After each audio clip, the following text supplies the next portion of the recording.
Mike, I know you've talked about signing your own and getting that done. What's it like for you to walk into a new situation and know you have some young guys to build your team? I mean, I've always felt this way, and it's a great day when one of your players gets a second contract. When KB walked into the team meeting, everybody applauded. So I think that tells you right there how everybody feels about him. So, as I've said before, if I was in charge of the money, I'd pay them all, and we wouldn't have any money. But I think it's important.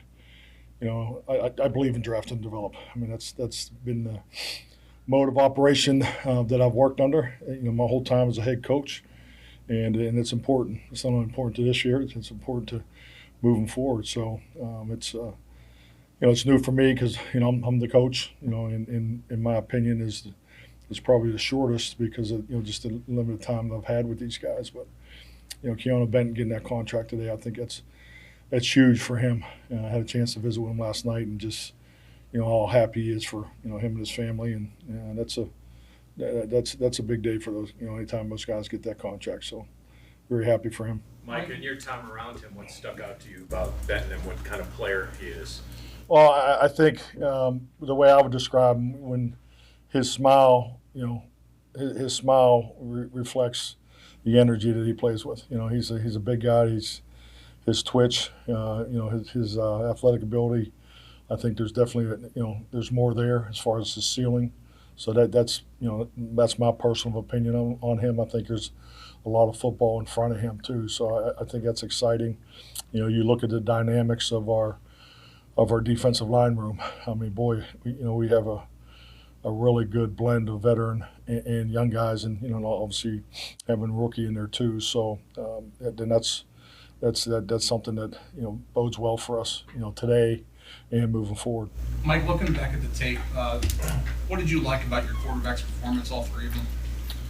Well, I'll say this. I thought all three quarterbacks commanded the huddle. They commanded the operation. I thought our operation, we got off to a good start. I mean, there wasn't, any hiccups. We continue to really strive to be better in the pre-snap. That was really part of what today's practice was, to go back and correct it. So, but I think for the first game, I thought they did a really good job of managing the game, play into play, not getting outside themselves. I liked their time clock when they activated the scrambles rule. They didn't come out too soon.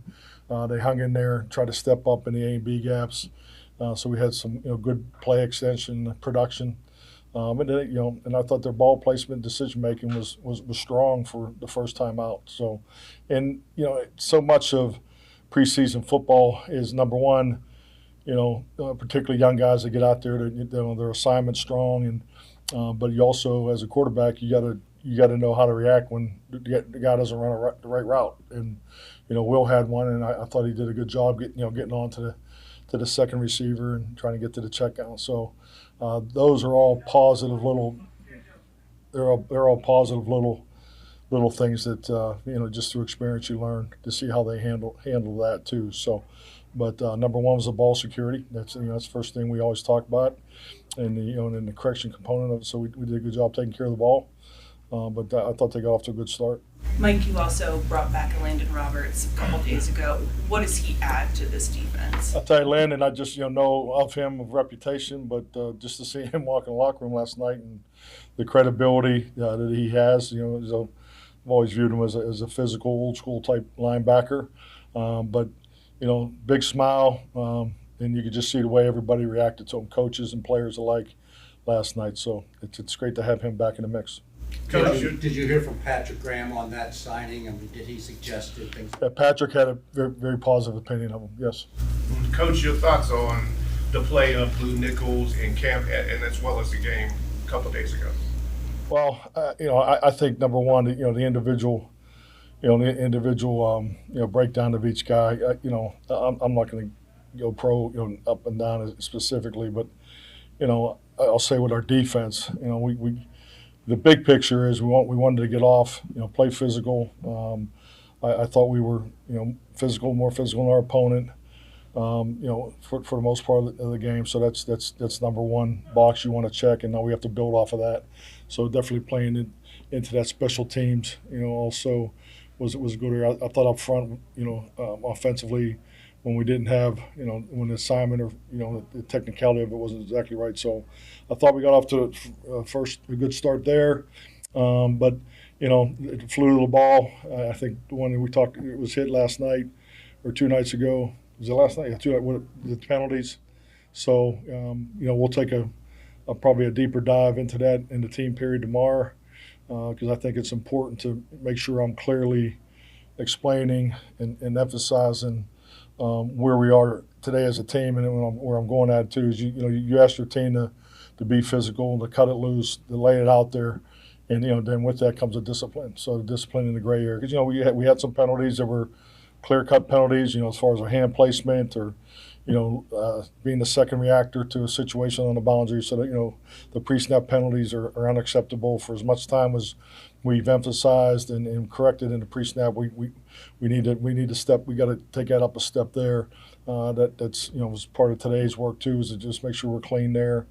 But the gray area penalties, we got to make sure we want to play with pure physicality and then be technically correct in the moment. So I think when you try to train your team and to be technically correct, and then you're on their ass about being physical, that's just not the method that we're going to go here.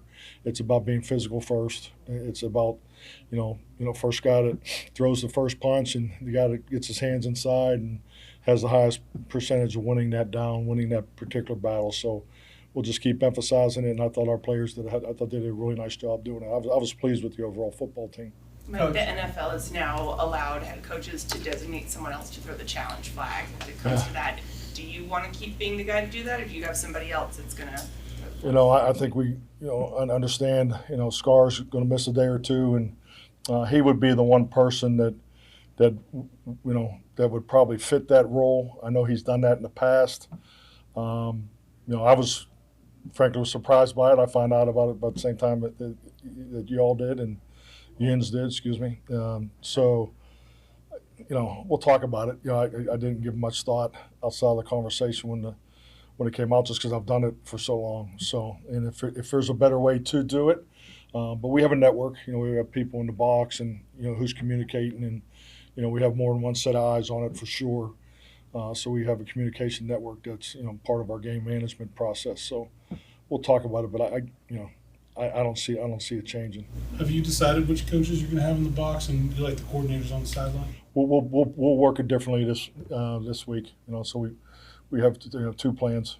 So I think our offensive plan was solid. But I know Patrick, speaking to him after the game and again this morning. So we may look at a different another option, just which is normal. I mean it's not every year, but when you have new coaches, some guys are better in the box, some guys are better on the field, some guys have more experience in the box, some guys, vice versa. So, it's just really, learning, your staff. Every day it's my first time going through this with them. It's a lot of their first time being in this program of how, I want things to look, and it's our first time here at St. Vincent. So it's, hopefully we're getting better. There's a lot of notes that we take every day about things we'll tweak and change for next year. So, I think that's just part of, even like today. So, we'll do this schedule. This day next year we'll be done differently. So it's the same thing for the box. So we'll just keep talking about it. In terms of the quarterbacks, so much with the footwork and all the mechanics. Did those guys, were they able to kind of stick through that? Sometimes like muscle memory and live action takes you out of that rhythm. Were they able to kind of stay in tune? Yeah, I thought that if you're watching the tape, I think there's some good examples of when they go through the progression 1, 2, and then maybe have B gap pressure, they slid their feet. You didn't see them hopping. Just to give you some insight, we don't teach them to hop, so they slide their feet, cleats in the ground. So I thought all 3 of those guys did a nice job. Mike, were you seeing some of the things we saw in game from Caden Weech and a receiver out here? Did that catch you, or are you seeing development there? We need more of it, frankly. I was glad to see him. He ran the route and really the throw and the timing of the decision was a big part of that success. So I thought that was a really good play for him. He needs to get it in the end zone. That's the kind of player we viewed him as when we drafted him out of Iowa. So he's young. he's got some things he's got to clean up. But you know, his job responsibilities, when we put him in space, we expect him to score. Two more, guys. Two more. Coach, what have you learned about your defense under Patrick Graham now that you've seen him in a few takeaway situations? You know, and that's why it's so important when you get together. You know, it's a veteran group.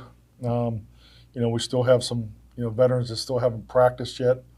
So we made a huge emphasis on the communication component of it, which you always do in year one. So that's not abnormal. But you know, it's not only do we have a new staff, but you know, we have some veteran players that have played in the system here last year, but have played other places. So really, like pulling that together is there's some real important hurdles you need to get over.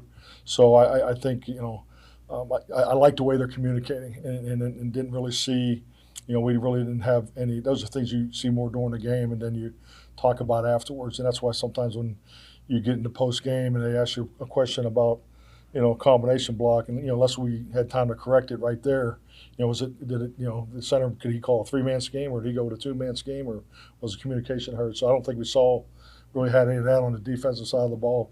So which I was excited about, because in year one, you want to get the communication off, and I just you'll get tired of hearing me quote Marty Schottenheimer, but I thought one of the best things, a lot of great things he did, but when the team when you had a lot of mental errors or missed assignment, I mean he'd walk in the offensive staff meeting, you had 12 runs up there that were going into the game, he'd cut that thing to 8, and he says he just when the MAs are up and the MEs are up, that's on the coaches, and we got to do a better job of keeping our volume tight, because we got to communicate, because I'm a big believer in just get the call in. We had all of our calls, most of our calls have adjustment opportunities in them.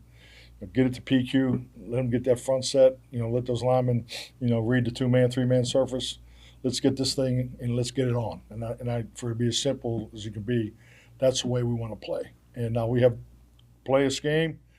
Patrick's, and Joe and those guys have done a hell of a job putting together a schematic playbook that, we got a lot of bullets to shoot, but we got to make sure the ones we got loaded they're ready to go. So I thought we got off to a good start there. Last one. The injuries that DK Metcalf and Michael Pittman Jr. are dealing with, do you see them keeping them out of practice for much longer, or do you see them being dismissed? Yeah, I think they're going to be hard pressed to work this week. So that was, frankly, today's work was a little bit of reflection of our health, health report, or where we are medically.